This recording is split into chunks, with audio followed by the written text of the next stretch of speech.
you guys who have spent more years really intently focusing on the draft and the offseason, let me know if this perception is, there's two parts to this perception that I have. If either part of it is true, the first part of it is that this is the craziest offseason that I'm aware of in terms of salary fluctuations, big name people being traded, draft trades. It seems like there's been an incredible amount, particularly in the first round. That those trades at 11 and 12 on that wide receiver run, I've gone on record now twice as saying that I think it short-circuited the Ravens from taking a receiver at 14, and then the trade back, in at 23 with Arizona, I believe was designed to address some other position of need, be it corner, DB, center that could have been originally, slated for Linderbaum. I actually suspect that 23 all along was going to be either Penning or Linderbaum. And when I say that, I mean looking back at the trade now, looking back at the trade with Arizona now. I did not suspect prior to the draft at all that we'll be trading back in the 20s area to trade for Penning. Certainly that probably would have pissed a lot of us off. I know I would not have been happy with that. I much prefer that the Ravens have chosen to rebuild the offensive line. I've used the phrase from the inside out. And then the second part of this that makes it really unique, kind of schizophrenic a little bit for the Ravens, is how incredible the amount of talent is that they've been able to assemble using 4 picks from pick 14 to pick 76. After trading away pick 100, to move Marquise Brown and his salary and get that first round pick back. This is shocking to me, how much talent they've been able to assemble. Now, I say that it's schizophrenic from the standpoint of there's two elements of the amount of talent there that while they are impressive and while it is fun to envision all these guys in a Ravens uniform and how they're going to fit, especially the defense with those 3 guys on the left, Ojabo, Hamilton, and Travis Jones. Look, there's some people who thought Travis Jones was the number 1 or number 2 D tackle in this entire draft. I believe there was people who had him rated as high as like 35 or 40, somewhere around there, as far as a prospect in the entire draft. And correct me if I'm wrong, I think the Ravens got him at 76. Ojabo clearly should not have been there at 45, but was because of the injury. Pretty cool moment watching him realize that he was being drafted by the Ravens, being able to go play for Coach McDonald again, who he gave a lot of credit to, who I believe was his position coach and as well. And then also reunite with Odafe Owe, who I think he played high school ball with at Blair Academy for 2 years. I think the amount of positives with these 4 picks absolutely outweighs any negatives, but I have to mention them because I'm trying to stay balanced. I'm an old man now, so I try to stay a little more balanced than I did in my 20s and even early 30s. Ojabo's not going to play, at least in week 1. He's not going to be available for a period of time. Is he going to be back in week 6? Is he going to be back in week 7? Will the Ravens hold him out until week 10, 11, 12? Who knows what they will do? I forget when that second time period is, when you can bring people off the PUP or whatever, or injury reserve. Hamilton, Linderbaum, not really going to talk about them a whole lot. Travis Jones, not going to talk about him a whole lot. Addressed it. I think he's potentially physically dominant player.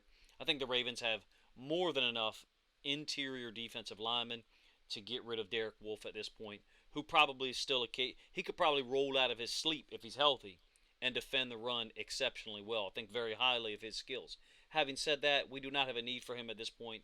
I don't know what it would look like if we're able to let him go, but I think the Ravens should, at least look at that at this point. And that's kind of my point with pick 76 is, being as Ojabo was our pick at 45, and he may not play early in the season, it kind of calls into question what's our plan there at outside linebacker. And I personally think that Bowser and Owe are possibly one of the best duos in the NFL.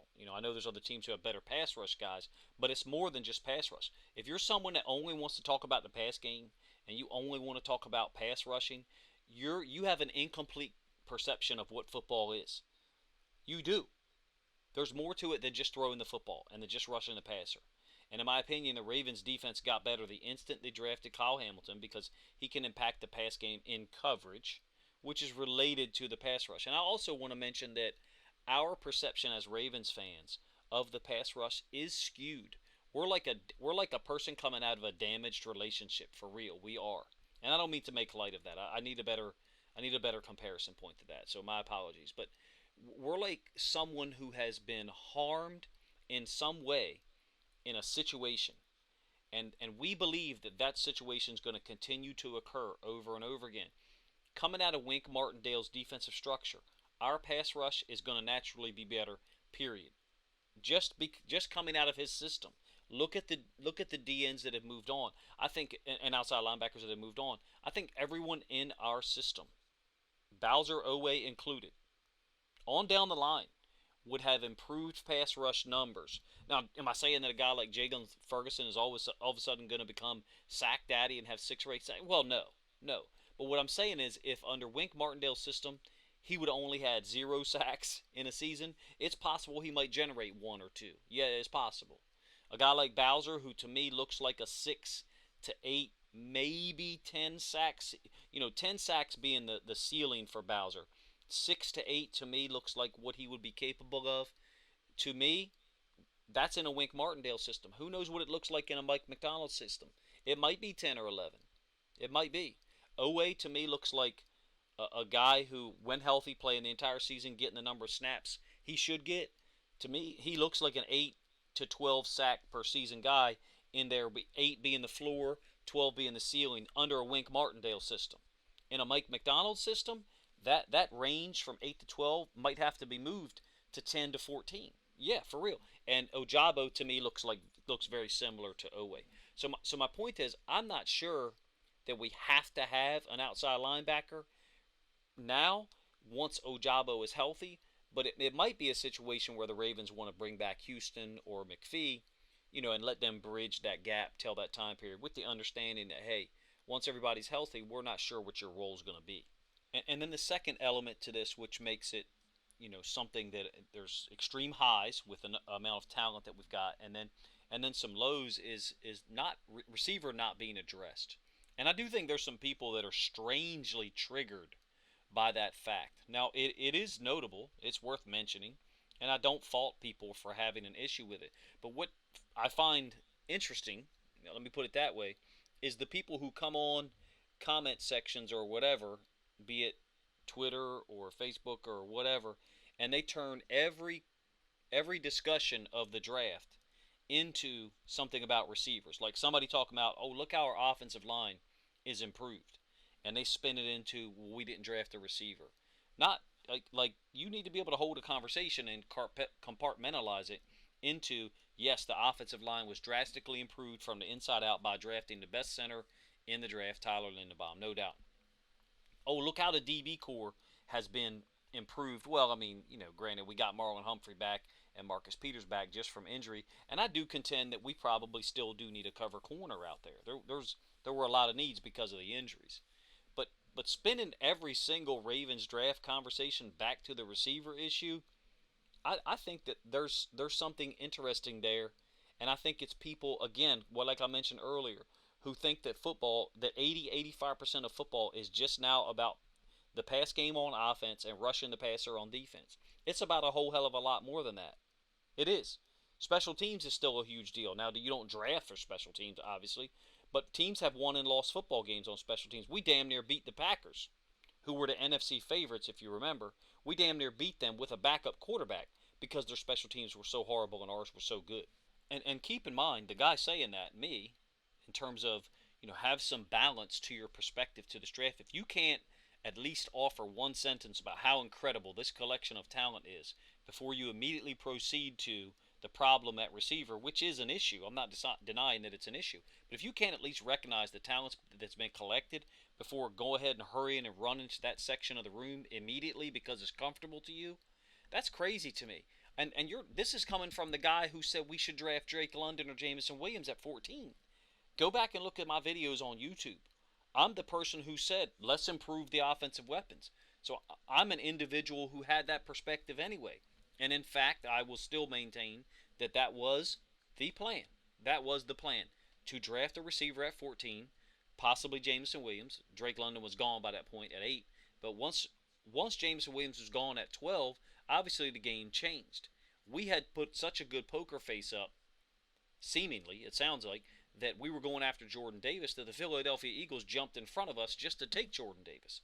So that lets you know right there that teams thought we were going to take Jordan Davis. If Davis is there and Jamison Williams is there at 14, to be honest with you, I think the Baltimore Ravens in 2022 would have selected Jamison Williams. So having said that, and there's no proof that can be offered of that other than the delay in announcing the Marquise Brown trade, number one. Number two, I think something worth mentioning is we haven't drafted another receiver. So maybe the plan was to draft one at 14. So maybe the backup plan for addressing wide receiver wasn't good. But if you ask me, the primary plan for it, if you accept my theory, that it was to take a receiver at 14, if that plan was pretty damn good, right? But maybe the backup plan to that has not been. I thought that maybe at 45 we were going to go Pierce or Pickens, to be honest with you. Kind of surprised me that we went Ojabo, but hell of a talent. Ravens front office has gone ahead and improved this roster dramatically. Hopefully we can find a way to address every position in the fourth round. Starting with the offense, I would have loved to have seen us get in the third round a Jalen Tolbert or a Jeremy Ruckert if we're going to go more 12 personnel stuff. Jelani Woods being off the board. It sucks that Alec Pierce and Jelani Woods both went to the Colts. Two guys that I thought incredibly high of and I thought would have been nice additions to this team. And the one thing I want to caution Ravens fans on, to be honest with you, is it's still possible that there's other things out there in play that we don't know of, that we don't know about. Marquise Brown removed all references to the Ravens on his social media months ago, right? Wasn't it right at the end of the season? And then he didn't get traded until just now.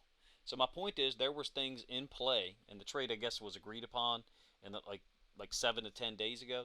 There's things probably in play that we don't know about, and we could probably hit an absolute grand slam of all grand slams if the Ravens are able to add a high level talent through a trade.